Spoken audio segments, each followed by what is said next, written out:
오늘 우리에게 주시는 하나님의 말씀은 요한복음 10장 10절에서 15절 말씀입니다. 요한복음 10장 10절에서 15절 말씀 제가 봉독하겠습니다. 요한복음 10장 10절에서 15절 말씀입니다. 저희 성경으로 신약성경 162면에 있는 하나님의 말씀입니다.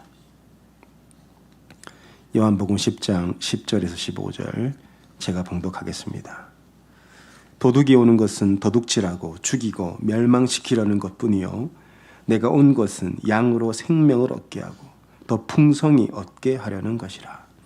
나는 선한 목자라. 선한 목자는 양들을 위하여 목숨을 버리거니와 사꾼은 목자가 아니요 양도 제 양이 아니라 이리가 오는 것을 보면 양을 버리고 달아나나니 이리가 양을 물어가고 또 해치느니라. 달아나는 것은 그가 사꾼인 까닭에 양을 돌보지 아니함이나 나는 선한 목자라. 나는 내 양을 알고 양도 나를 아는 것이 아버지께서 나를 아시고 내가 아버지를 아는 것 같으니 나는 양을 위하여 목숨을 버리노라. 아멘. 어느 억만장자가 있습니다. 이 억만장자는 사람들을 너무 사랑해서 자기의 모든 재산을 다 팔아 가난한 사람들을 다 나눠줬어요. 집도 팔고 차도 팔고 자기가 가지고 있던 주식도 다 팔고 결국엔 이 억만장자는 새빵살이를 하게 되고 옷도 남들이 입던 옷을 그 쓰레기 분리수거하면서 주워다가 옷을 입고 그리고 이제 먹을 것도 검소하게 그렇게 살아갑니다. 혹시 여러분 그런 분 보신 적 있습니까? 자기 모든 재산을 다 팔아서 새빵살이하고 허름하게 살아가는 그런 분 물론 있겠지만 그런 시인은 없습니다. 우리가 종교를 공부해 보면 모든 신들은 인간에게 항상 무언가를 요구해요. 오늘은 어떤 날입니까? 예수님이 이 땅에 오신 것을 기억하고 기념하는 날이죠. 사실 12월 25일은 예수님이 탄생하신 날인지는 모르겠어요. 예수님 언제 태어나셨는지 아는 사람은 없습니다. 그러나 우리가 이렇게 모여서 예수님의 탄생을 기억하고 예배하는 것은 참 깊은 의미가 있어요. 예수님이 이 땅에 어떻게 오셨냐면 예수님은 세상을 창조하신 하나님이십니다. 그리고 우주 만물을 소유하신 분이신데 이 땅에 어떻게 오셨냐면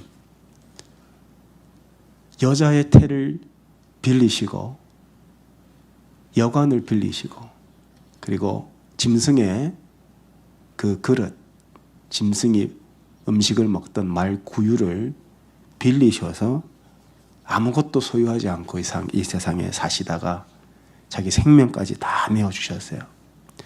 누가복음 말씀에 보면 예수님이 어떤 경로로 오셨는지에 대해서 이렇게 말씀하고 있습니다. 첫 아들을 낳았어요.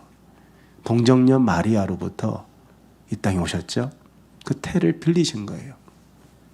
강보로 싸서 구유에 뉘었어요. 이 구유는 짐승이 그 풀을 먹던 그 구유에 뉘시고 이는 여관에 있을 곳이 없음이로라.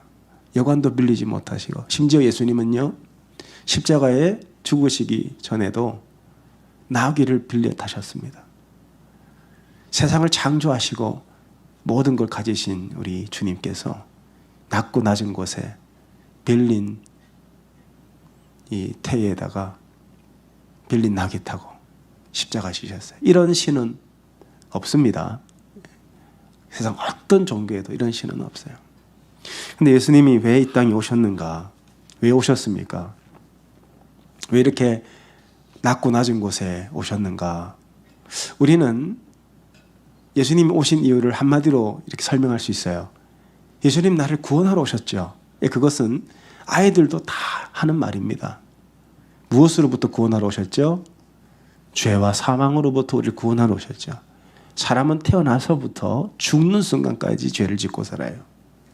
그것은 누구나 마찬가지입니다. 저도 그렇고요. 그런데 죄의 삭은 사망이기 때문에 예수님이 이 땅에 오셔서 우리 죄를 위해 십자가에서 대신 죽으셨죠.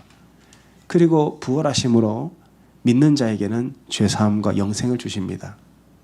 로마서 5장 8절에서 9절에 보면 우리가 아직 죄인 되었을 때 그리스도께서 우리를 위하여 죽으심으로 하나님께서 우리에 대한 자기의 사랑을 확증하셨느니라. 그러면 이제 우리가 그의 피로 말미암아 의롭다 하심을 받았으니 더욱 그로 말미암아 진노하심에서 구원을 받을 것이니. 예수님이 이 땅에 오신 목적은 우리 죄를 사하시고 우리를 구원하러 오셨다고 우리는 알고 그렇게 믿고 있어요. 자, 그런데 오늘날의 많은 그리스도인들이 이 구원의 확신을 가지고는 있지만 이 구원의 확신 속에 그저 만족하고 그저 안도하고 살아가고 있다는 거예요. 나는 죽으면 천국 갈 거야. 천국은 내가 죽어서 꼭 갈 수 있는 곳이야. 그래서 거기 그 천국이라는 그 약속이 주는 안도감이 있습니다. 그런데 예수님은 우리에게 이 구원의 확신만 주러 오신 분이 아닙니다. 제가 참 음악을 좋아하는데 한 번은 달라스에 세계적으로 유명한 가수가 온 적이 있습니다. 그 신문을 보고 야, 나도 직접 가서 한번 들으면 좋겠다. 그런 마음을 가지고 있었는데 제가 아는 분이 그 입장권을 주는 거예요. 야, 너무 감사하다. 꼭 가서 내가 이분의 이 음악을 들어야지. 근데 입장권을 보니까 금요일 저녁 7시인 겁니다. 그래서 제가 갈 수가 없죠. 성도님들에게 거짓말하고 예배를 빼먹고 갈 수는 없는 노릇이죠. 그래서 어쩔 수 없이 눈물을 머금고 이 입장권을 제가 아는 은퇴하신 목사님께 선물로 드렸어요. 여러분, 우리가 예수를 믿는 걸 꼭 이렇게 믿을 때가 있습니다. 예수님이 우리를 위해 십자가에 죽으시고 우리를 구원하신 것이 마치 천국의 입장권을 주신 것과 같다. 나는 죽으면 천국 갈 거야. 그런데 그 입장권을 가지고 여러분 그 공연장에 못 들어가면 그 입장권이 무슨 소용이 있습니까? 예수님은 우리에게 천국 입장권 주러 오신 분이 아니에요. 천국을 약속하시고요. 우리 손을 이끌고 그 천국 안으로 우리를 인도하시기 위해 오신 겁니다. 예수님께서 이렇게 말씀하세요. 10장 10절에 보니까 도둑이 오는 것은 도둑질하고 죽이고 멸망시키려는 것뿐이요. 내가 온 것은, 예수님이 이 땅에 오신 목적은 뭐예요? 양으로 생명을 얻게 하고 생명만 얻게 하는 것이 예수님이 오신 목적이 아닙니다. 죄사함 받고 구원받는 것 물론 중요하죠. 그런데 우리는 천국의 입장권만 손에 쥐고 살아가는 존재가 아니에요. 생명을 얻게 하고 그 다음 뭐죠? 더 풍성히 얻게 하려는 것이라. 천국 입장권만 주시는 분이 아니라 우리의 삶 속에서 더 풍성한 삶, 즉 천국을 누리도록 하시는 분이에요. 천국을 누리도록 하시기 위해 오셨대요. 우리가 먼저 이 말씀을 받아들이기 전에 천국에 대한 오해부터 좀 풀어야 됩니다. 이 천국 하면 여러분 어떤 마음이 떠오릅니까? 죽으면 가는 곳. 꼭 천국 하면 죽어야 가는 곳이라고 생각을 해요. 우리가 어릴 때부터 예수 천국, 불신 지옥이라는 이야기를 많이 듣고 자라서 굉장히 이원론적인 이 생각에 사로잡혀 있습니다. 그런데 천국은요, 물론 죽어서 가죠. 죽어서 안 간다는 뜻이 아닙니다. 그런데 천국은 꼭 죽어서만 가는 곳이 아니에요. 천국은 이 지옥 같은 세상, 이 허무한 세상, 우울한 세상, 고통스러운 이 세상에서도 얼마든지 누릴 수 있어요. 예수님께서 주기도문을 가르치실 때 어떻게 가르치셨습니까? 하늘에 계신 우리 아버지요, 그 이름이 거룩히 여김을 받으시오며. 그 다음 뭐죠? 나라가 임하게 하옵시며. 그 나라가 뭐예요? 하나님의 나라가 뭐예요? 그게 천국이에요. 그래서 매일 여러분들이 뭘 위해 기도하라 그랬어요? 이 험악한 세상 속에, 이 눈물 젖은 세상 속에 오늘도 천국에 사는 기쁨을 누리게 해달라고. 예수님은 우리에게 입장권 주러 오신 분이 아니에요. 우리의 손을 붙들고 우리와 함께 천국을 살도록 이 땅에 오신 겁니다. 그래서 예수님이 내가 온 것은 양으로 생명을 얻게 하고 그 생명을 더 풍성히 얻게 하려는 것이라. 여러분, 천국은 꼭 죽어서만 가는 곳이 아니에요. 예수님은 이렇게 말씀하셨어요. 누가복음 11장 20절에 그러나 내가 만일 하나님의 손을 힘입어 귀신을 쫓아내는 것이면 하나님의 나라가 뭡니까? 천국이에요. 하나님의 나라가 이미 너희에게 임하였대요. 여러분, 그래서 비록 우리의 삶이 힘들고 어렵지만 여러분은 천국에 살 수 있습니다. 이 땅에서도. 그래서 여러분의 가정이 천국이 될 수 있어요. 우리 교회가요, 천국이 될 수 있습니다.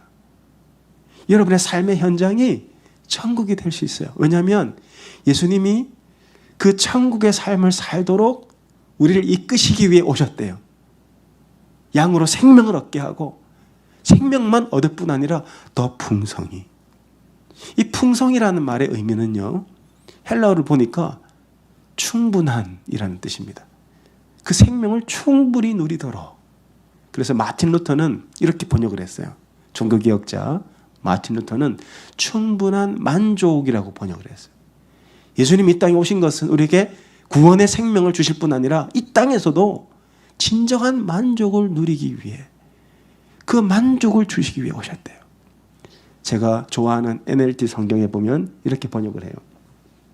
The thief's purpose is to steal and kill and destroy. My purpose.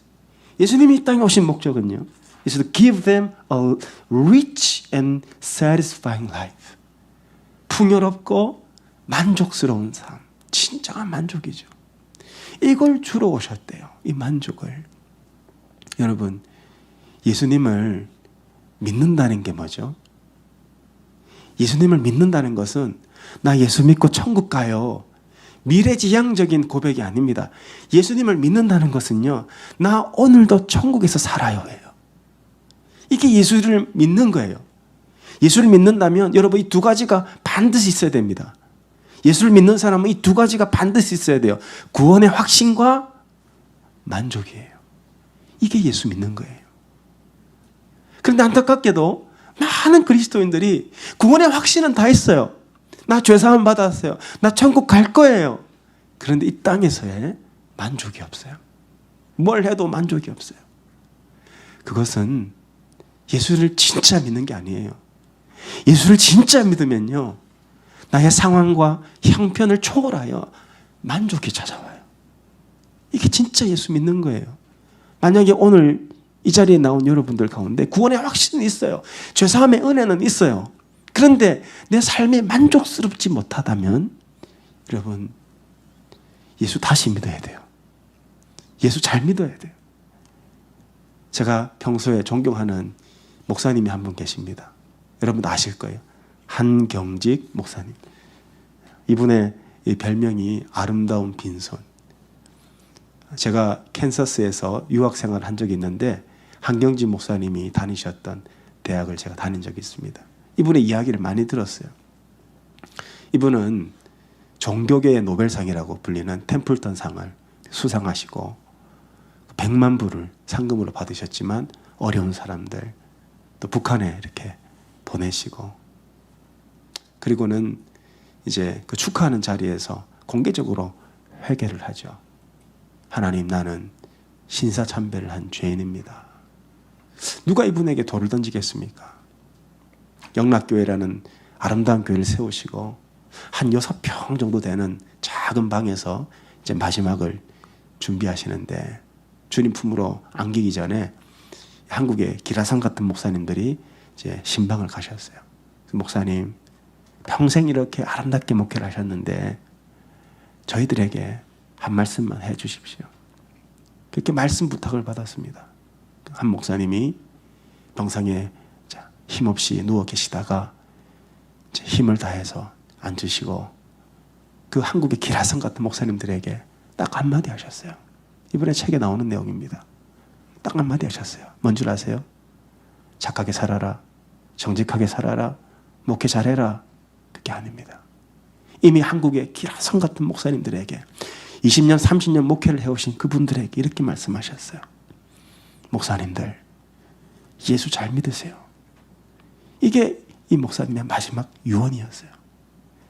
예수 잘 믿는 거요. 절대 쉬운 일 아닙니다. 우리는 구원의 확신만 있으면요. 예수 잘 믿는다고 생각해요. 그런데 예수님이 뭐라고 말씀하셨어요?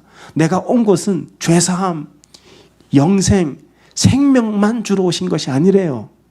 저 훗날, 저 멀리 천국만 약속하러 오신 분이 아니래요. 우리에게 천국 입장권 주러 오신 게 아니래요. 우리에게 풍성한 삶, 진정한 만족을 주러 오셨대요. 그런데 여러분, 이 만족이 어디서 올까요? 자, 제가 여러분께 질문을 하겠습니다. 여러분은 정말 여러분의 삶에 만족하십니까? 어느 정도는 만족하실 거예요. 그런데 자신 있게 나는 내 삶에 만족합니다. 비록 이민생활 힘들지만 만족합니다. 과연 그렇게 말씀하시는 분이 몇 분이나 되실까? 만족이 어디서 올까요? 이 풍성한 생명, 풍성한 삶, 이게 어디서 올까요? 분명한 사실은요, 절대 소유에서 오지 않아요. 우리는 뭔가를 많이 가지면 만족할 거라고 생각을 합니다. 결혼을 하지 못한 사람은 내가 결혼을 하면, 가정을 내가 가지면 행복할 거야, 만족할 거라 생각을 하지만 막상 결혼을 해보면 거기서도 만족을 얻지 못하죠. 집이 없는 사람은 저 멋진 집을 보면서 내가 저 집만 사면 나는 행복할 거야, 나 만족할 거야. 막상 살아보면 그 만족이 그렇게 오래 지속되지 못하죠. 자녀가 없는 사람도 내가 아이만 있으면 행복할 것 같은데, 영주권이 없는 분들도 내가 영주권만 가지면 행복할 텐데, 만족할 텐데. 그런데 여러분, 그거 다 가져보세요. 원하는 거 다 가져보세요. 거기서 여러분은 만족할 수 없습니다. 왠 줄 아세요? 우리는 다 아담의 후손이에요. 여러분, 아담이 어디서 타락합니까? 아담은 에덴 동산에서 타락했어요. 에덴 동산이 어디입니까? 하나님이 아담에게 내 거는 다 네 거라고 말씀하신 곳이 에덴 동산이죠. 창세기에 이렇게 말씀하고 있어요.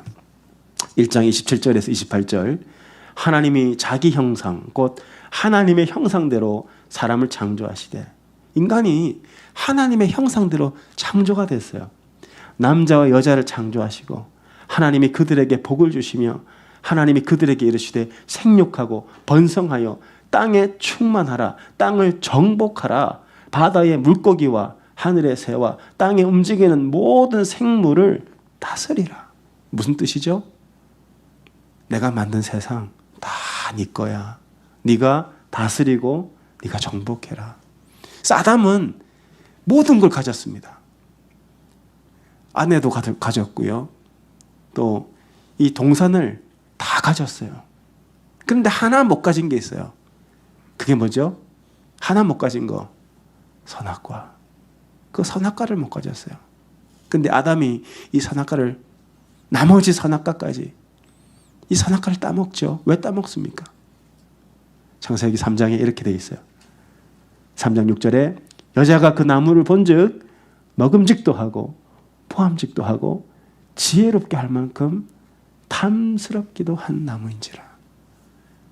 탐스럽기도 한 나무인지라. 그 하나님이 먹지 말라 했던 선악과까지도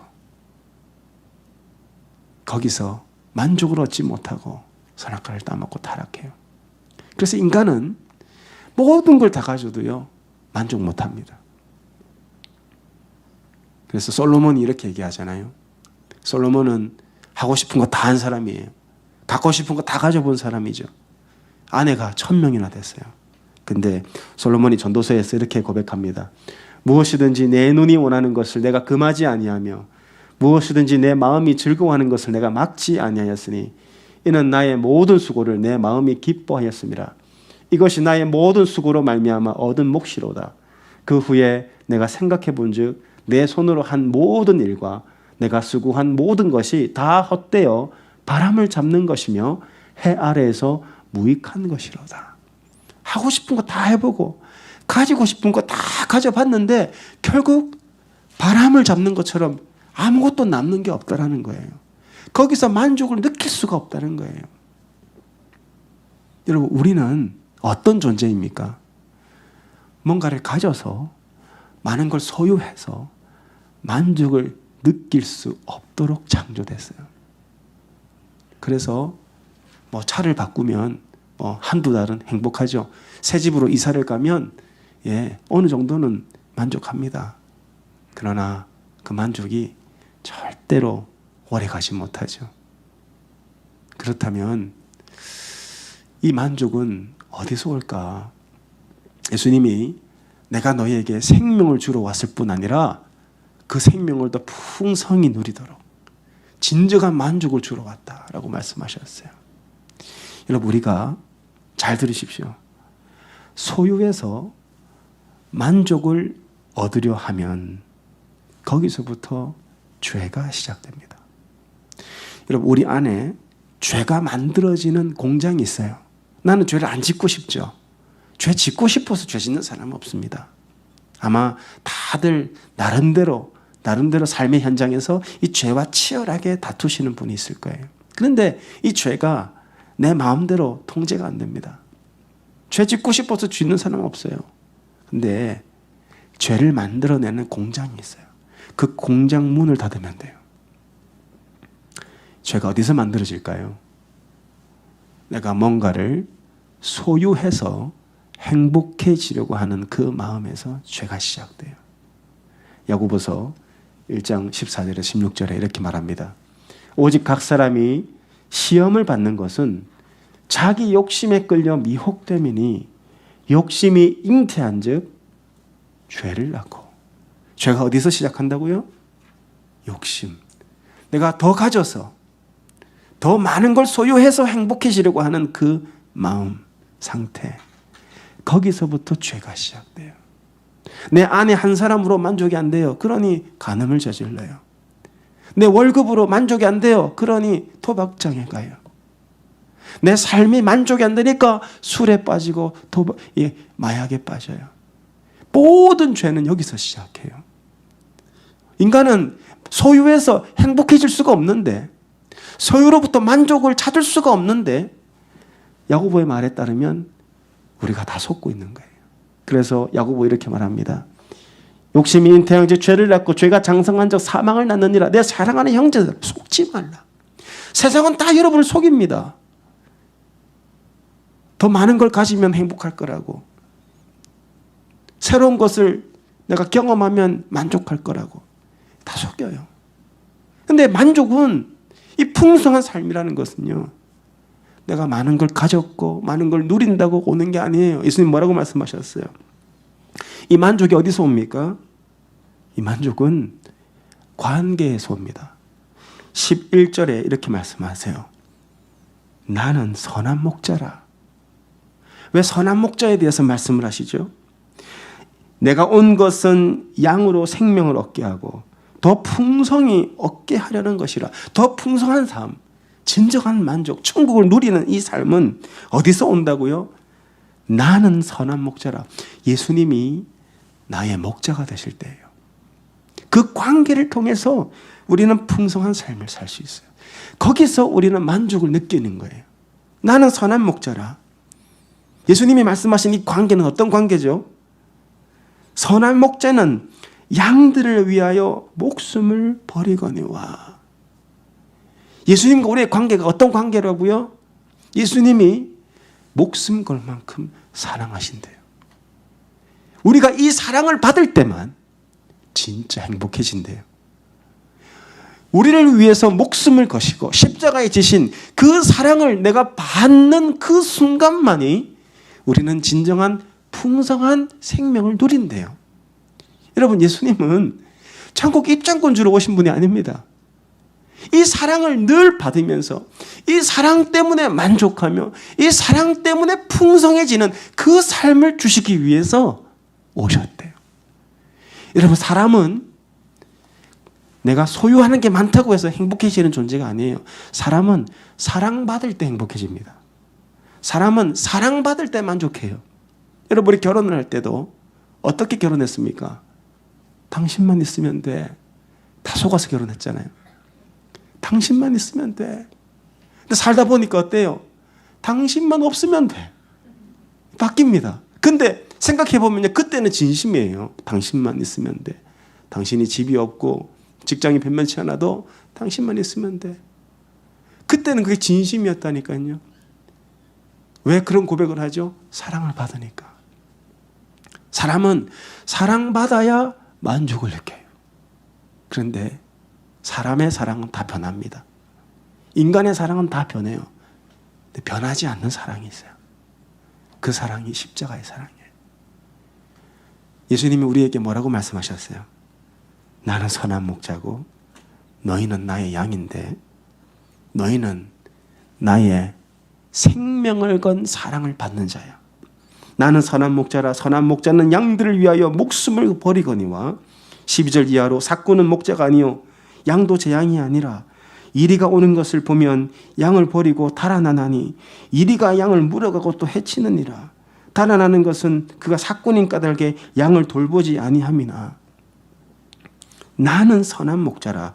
나는 내 양을 알고 양도 나를 아는 것이 아버지께서 나를 아시고 내가 아버지를 아는 것 같이. 예수님이 우리를 얼마나 사랑하신다고요? 성부 하나님이 성자 하나님을 사랑하시는 것처럼 성자 하나님이 우리를 그렇게 사랑하세요.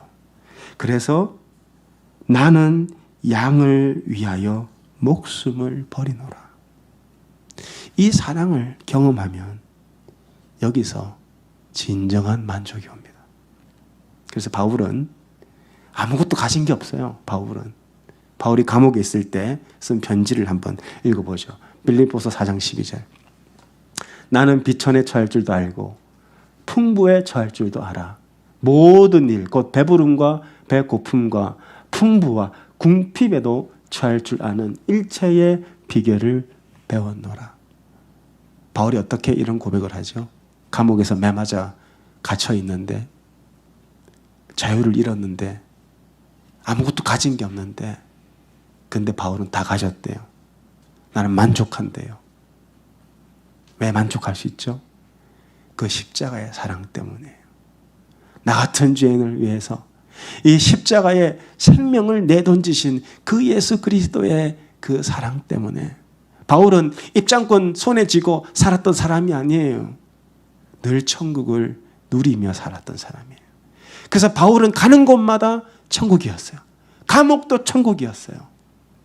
만약에 여러분의 삶 속에 만족이 없다면 여러분 예수님을 잘못 믿는 겁니다.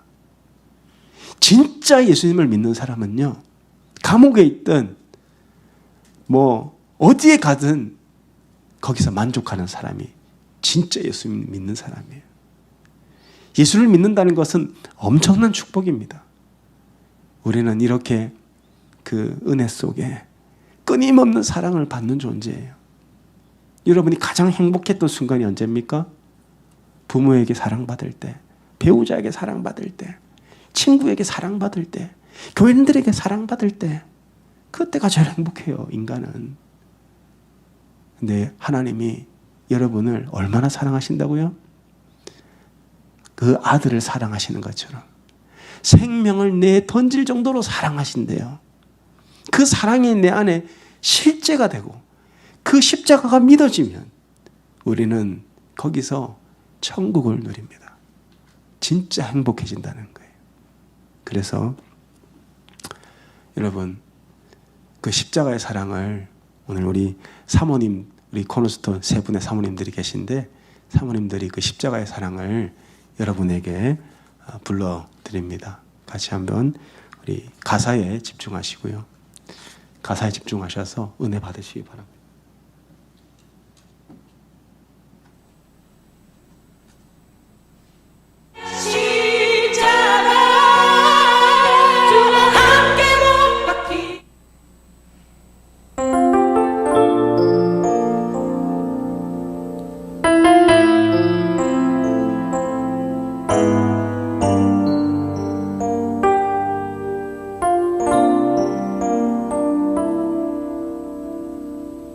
어쩌나 그 사랑 그 누구도 몰랐죠. 참 소망을 원한 가난한 마음은 모았죠.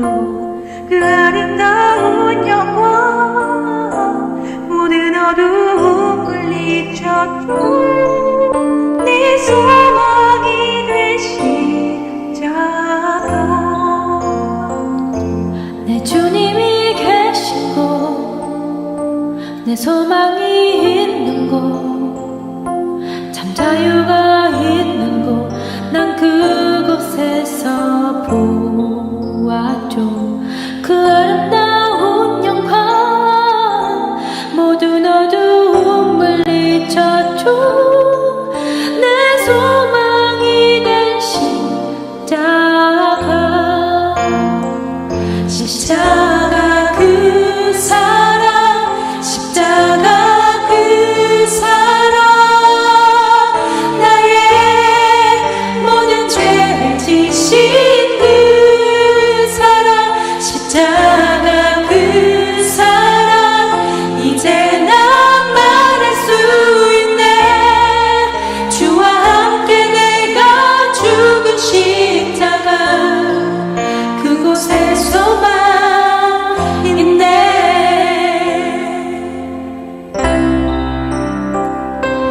그렇게 원하던 그 자유를 주신 곳, 참 생명을 주신 곳, 갈보리의 그 십자가, 그 아름다운 영광 모든 어두움 물리쳤죠.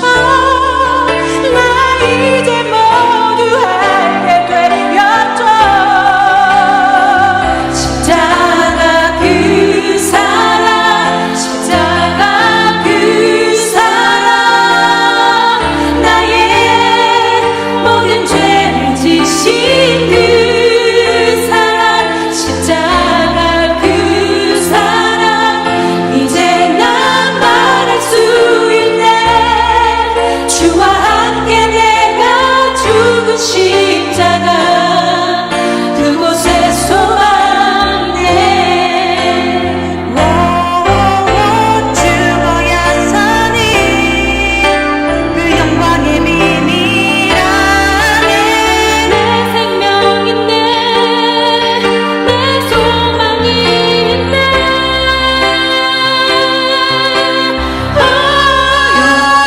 영광의 십자가, 영광의 십자가, 주와 함께 못 박힌 영광의 십자가, 십자가 그 사랑, 나의 옛 생명을 끝난 십자가, 십자가 그 위에 그 빛난 주님의 영광, 나는 죽고 죽어 살아나시니 이제 난 믿네. 그 영원한 소망 내 십자가.